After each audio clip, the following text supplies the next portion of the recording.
with Lex using Kryptonian tech to enhance Lex OS, resulting in the creation of Brainiac. This would have been similar to not only how Doomsday was created in BVS, but also would share some similarities to the creation of Ultron. Snyder was also interested in bringing back the Kryptonians stuck in the Phantom Zone. The Kryptonians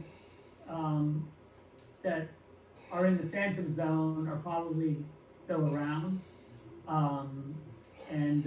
There was always a possibility for their return. However, it's important to note that several different pitches and treatments were submitted by various writers and directors between the time BVS came out to when the project was finally scrapped. And it's rumored that David Goyer's pitch would have built off the Man of Steel prequel comic he wrote with Zack Snyder and a few others that takes place on Krypton thousands of years ago. In it, we meet Kara Zor-El, who eventually will become Supergirl, and watch as she nears completion of her training to become a member of Krypton's Explorers Guild. Citizen's task was searching the cosmos for suitable planets to terraform and make them inhabitable for Kryptonians. Kara's journey to colonize other planets takes an unexpected turn, though, leading to a confrontation that ultimately brings her to prehistoric Canada as her ship crash lands in the snow, eventually getting buried underneath the ice sheet, with her going into a deep freeze like a certain Captain Rogers. The comic ends in 2013 as a signal is discovered by NASA deep underground in Canada. Elsewhere at this time, Clark Kent is working on a fishing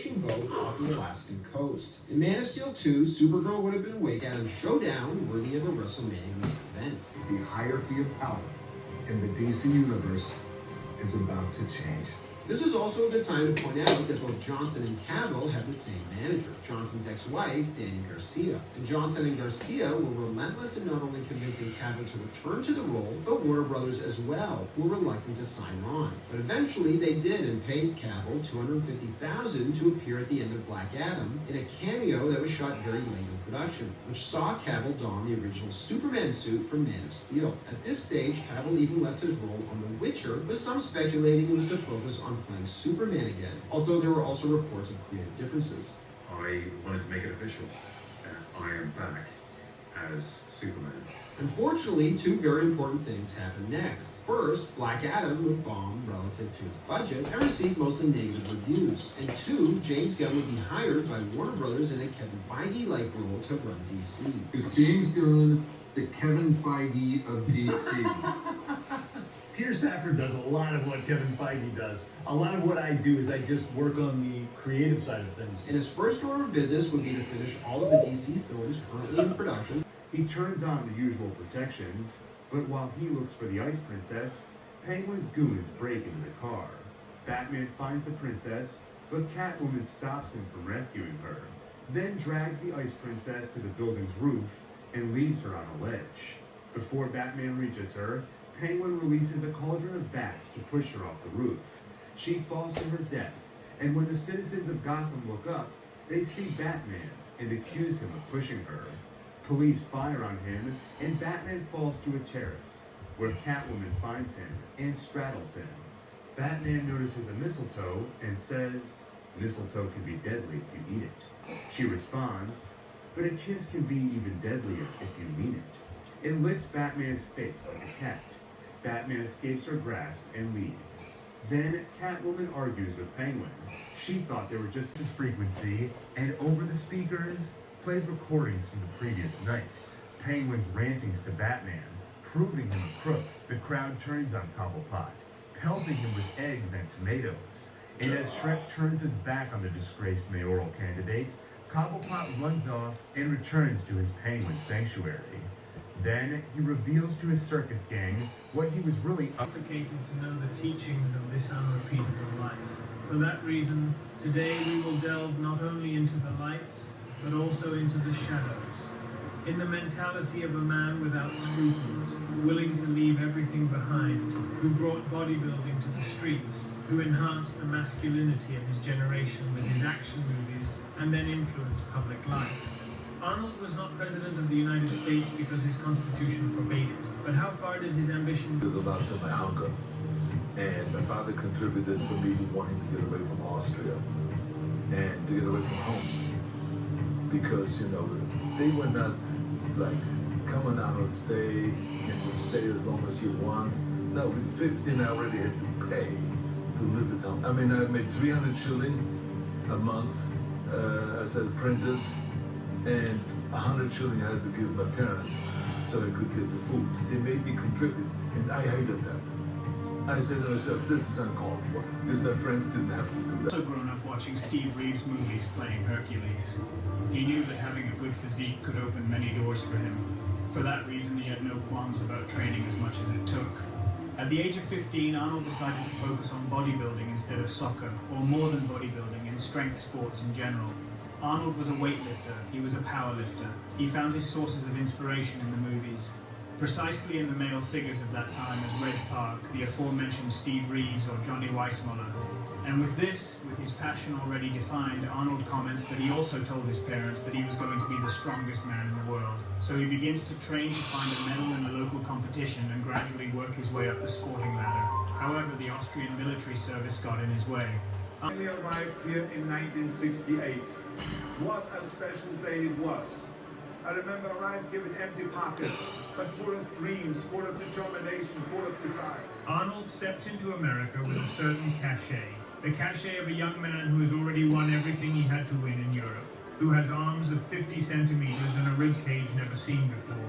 And just at this point, we must talk about one of the figures who most marked Arnold's life, Joe Wader. For many, bodybuilding is what it is today because of Arnold's legacy. However, the one who really had the vision of the proceed and not to settle for any of those Mr. Universe and training in the gyms of Munich.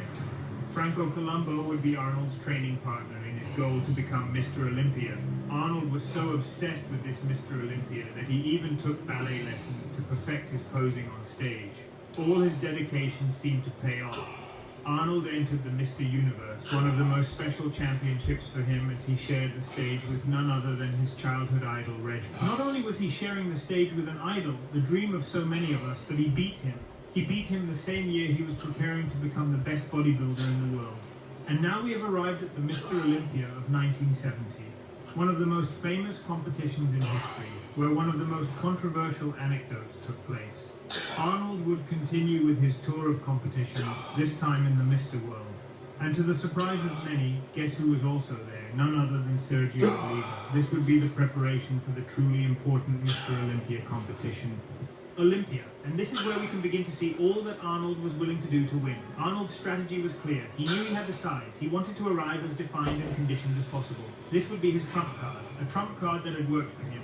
He had beaten Sergio Oliva, but everything was yet to be written. However, which the fitness business is built.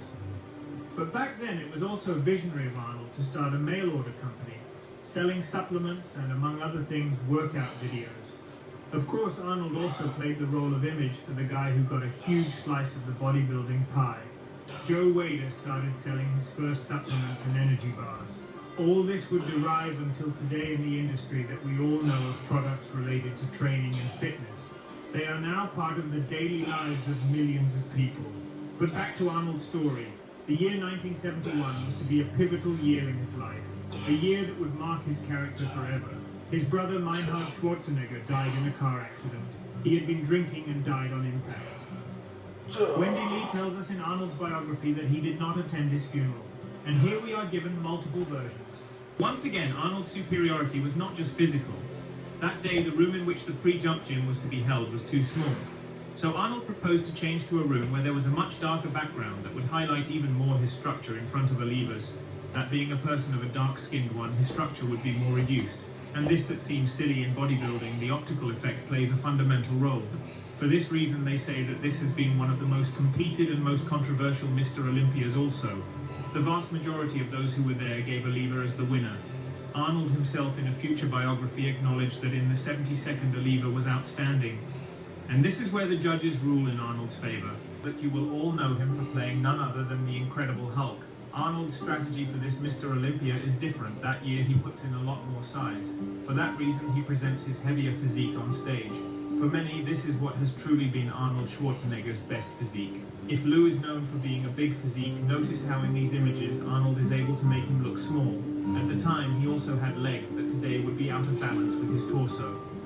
But at that time, and especially in this year 74, they had become bigger than ever, and that's how Arnold won his 5th Mr. Olympia. And here it is worth pausing to understand why Arnold has been so different from other athletes. because his physique is probably the best known physique in the world, and what made him so remarkable. When we talk about Arnold, his imposing biceps and pecs come to mind.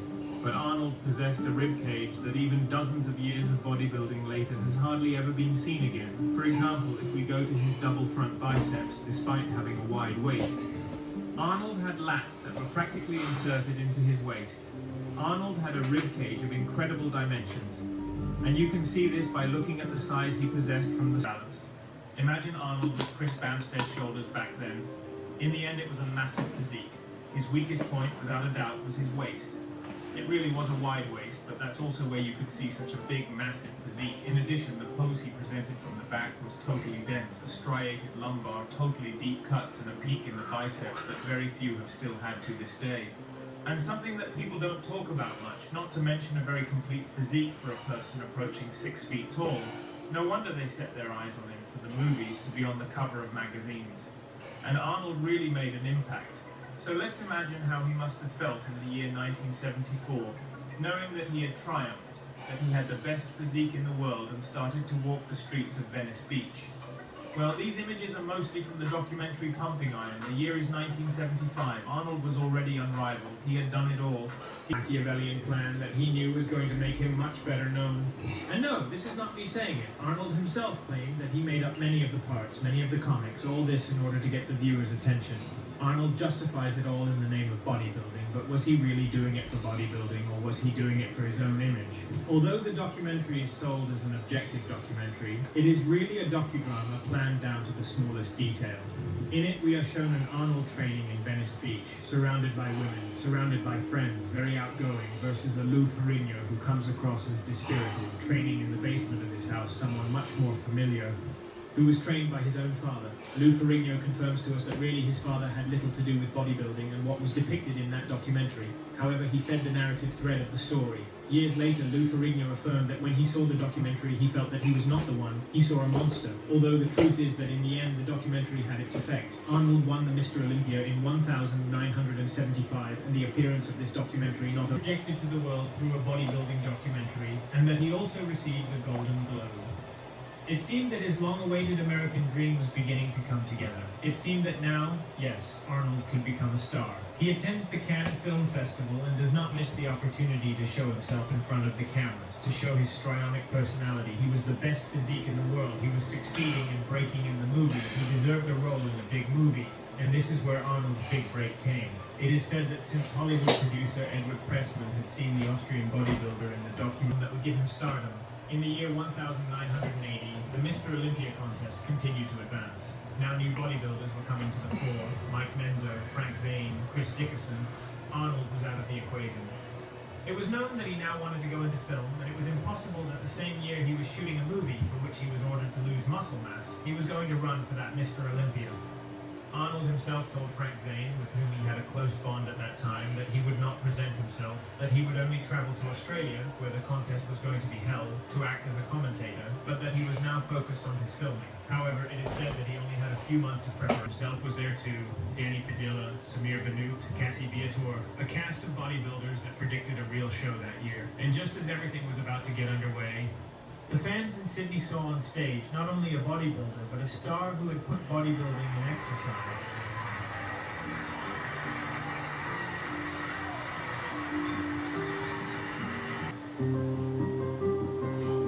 Because this was a unique event. This became known several years later when Mike Menzer documented everything that had